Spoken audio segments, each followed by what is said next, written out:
Assalamualaikum warahmatullahi wabarakatuh. Praktikum biofarmaseutika farmakokinetika kali ini membahas tentang kecepatan disolusi obat.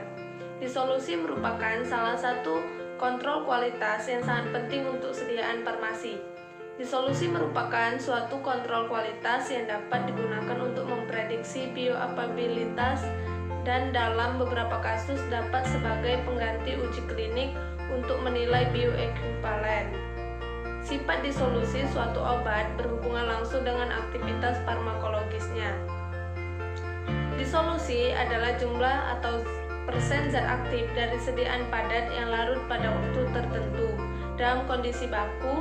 Kondisi yang dimaksud misalnya dalam suhu, kecepatan, pengadukan, dan komposisi media tertentu. Uji disolusi merupakan suatu metode fisika kimia yang penting sebagai parameter dalam pengembangan produk dan pengendalian mutu obat yang didasarkan pada pengukuran kecepatan pelepasan dan melarutnya zat aktif dari sediaan.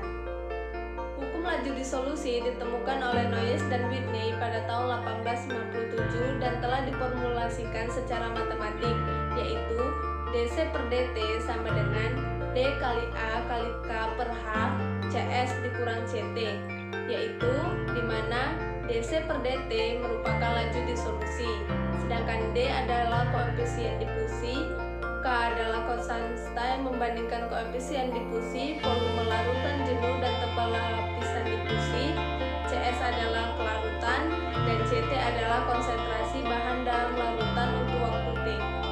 Alat dan bahan yang digunakan dalam praktikum farmakokinetika biofarmaseutika yang keempat, yaitu mengenai kecepatan disolusi obat. Alat yang digunakan yang pertama itu alat uji disolusi berupa pedal dan stirrer. Yang kedua itu ada spektrofotometri Frivis untuk mengukur absorbensi. Selanjutnya ada water bath digunakan untuk memanaskan. Selanjutnya ada beaker gelas, tabung reaksi, pipet volume, dan mikropipet. Ada juga kuvet, stopwatch, dan program DD solver. Adapun alat dan bahan yang digunakan dalam praktikum ini yang pertama itu sediaan tablet aspirin dan paracetamol sebagai sampel.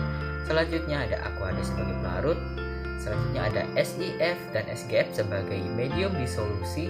Selanjutnya ada buffer asetat dengan pH 3, 4,5 dan 6. Ada buffer fosfat pada pH 5,8 dalam air dan dalam metil selulosa, dan juga ada buffer fosfat dengan pH 5,8 dalam sirup simplex. Yang terakhir itu ada zat aktif murni sebagai bahan baku pembanding. Prosedur kerja yang pertama dilakukan adalah penetapan kurva baku dengan membuat seri konsentrasi baku murni 1, 2, 3, 4, 5 dalam mg% dalam pelarut yang sesuai. Kemudian baca dengan spektrofotometer dan dilakukan scanning panjang gelombang. Ditentukan panjang gelombang maksimal dan persamaan garis liniernya.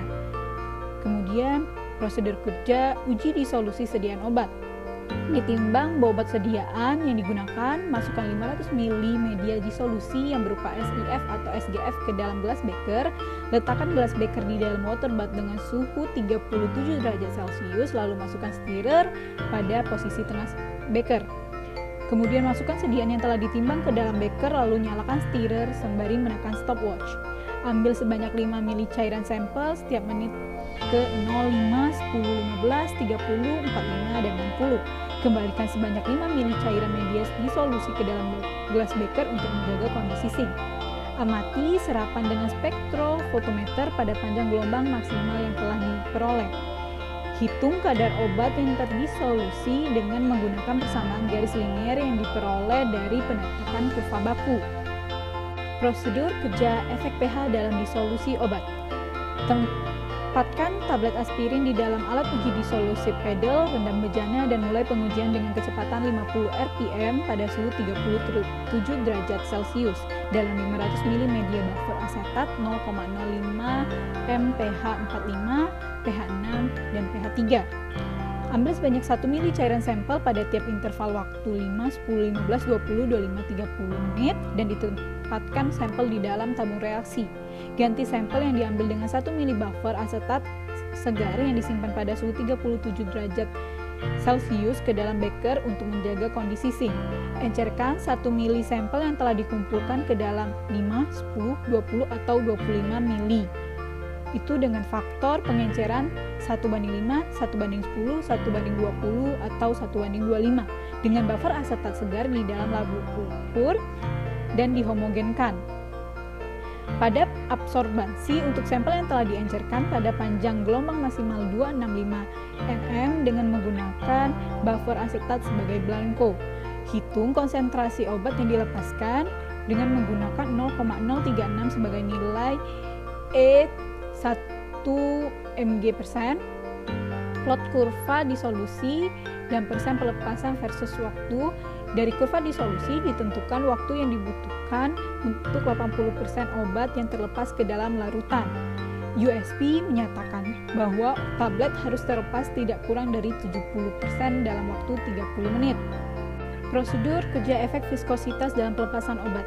Ditempatkan tablet paracetamol di dalam alat uji disolusi pedal, rendam bejana dan mulai pengujian dengan kecepatan 50 rpm pada suhu 37 derajat Celcius dalam 500 ml media buffer fosfat pH 5,8 dalam air, dalam metil selulosa dan dalam sirup simplex. Ambil sebanyak 1 mili cairan sampel pada interval waktu 5, 10, 15, 20, 25, dan 30 menit.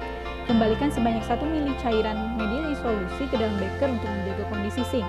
Encerkan 1 mili sampel yang telah dikumpulkan ke dalam 20 atau 25 dengan buffer fosfat segar di dalam labu ukur dan campurkan.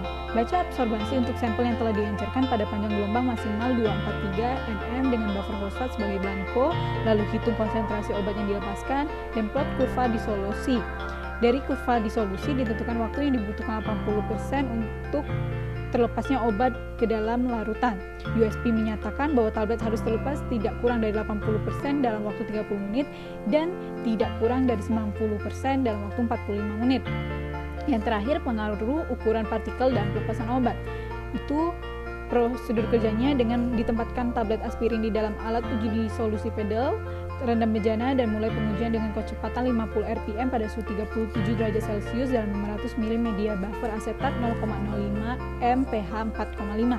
Ambil sebanyak 1 mili cairan sampel pada tiap interval waktu 5, 10, 15, 20, 25, 30 dan 45 menit dan ditempatkan sampel di dalam tabung reaksi. Ganti sampel yang diambil dengan 1 mili buffer asetat segar yang disimpan pada waktu 37 derajat Celcius ke dalam beker yang diambil sebelumnya untuk menjaga kondisi sink dan encerkan 1 mili sampel yang telah dikumpulkan ke dalam 5, 10, 20 atau 25 mili dengan buffer asetat segar di dalam labu ukur, homogenkan. Baca absorbansi untuk sampel yang telah diencerkan pada panjang gelombang maksimal 265 mm dengan menggunakan buffer asetat sebagai blanko. Kemudian hitung konsentrasi obat yang dilepaskan dan plot kurva disolusi. Kemudian dari kurva disolusi ditentukan waktu yang dibutuhkan 80% obat untuk terlepas ke dalam larutan. USP menyatakan bahwa tablet harus terlepas tidak kurang dari 70% dalam waktu 30 menit dan tidak kurang dari 90% dalam waktu 45 menit. Berdasarkan hasil pengamatan, diketahui bahwa tablet yang digunakan berupa tablet aspirin dengan berat 500 mg, volume medium sebesar 900 ml, dan volume sampel sebanyak 2 ml. Dibuat kurva baku yang standar, lalu dibuat seri konsentrasi baku murni dalam pelorot yang sesuai. Dilakukan pencarian absorbansi dari tiap-tiap konsentrasi dan selanjutnya didapatkan persamaan reduksi linear dengan nilai A sebesar 0,351 dan nilai B sebesar 0,0051. Selanjutnya dilakukan pencarian perhitungan terhadap kadar, jumlah terdisolusi, FK, jumlah total terdisolusi, persen pelepasan, dan AUC. Setelah dilakukan perhitungan, hasil dari AUC pada pH 3 sebesar 60% dengan nilai DE60 atau dissolution efficiency 60 sebesar 71,54%. Nilai AUC pada pH 4,5 sebesar 60% dengan nilai DE60 sebesar 80,52%. Nilai AUC pada pH 6 sebesar 60% dengan nilai DE60 sebesar 86,0167%. Dari hasil pengamatan dapat diketahui bahwa nilai DE60 terbesar terdapat pada sediaan tabel aspirin dengan medium yang memiliki pH 6. Hal ini menunjukkan sediaan tabel aspirin memiliki kemampuan disolusi yang baik pada pH yang bersifat asam lemah, yang artinya aspirin terdisolusi di dalam usus dan akan diabsorpsi di dalam lambung. Aspirin bersifat asam dan akan diabsorpsi di dalam lambung karena apabila asam bertemu dengan asam yang ada dalam lambung sehingga menjadi tidak terion. Aspirin sendiri memiliki sifat asam lemah yang mana Untuk asam lemah, jika ionnya kecil atau pH-nya besar, maka kelautan zat akan meningkat. Baiklah, terima kasih. Sekian dari kelompok kami. Wassalamualaikum warahmatullahi wabarakatuh.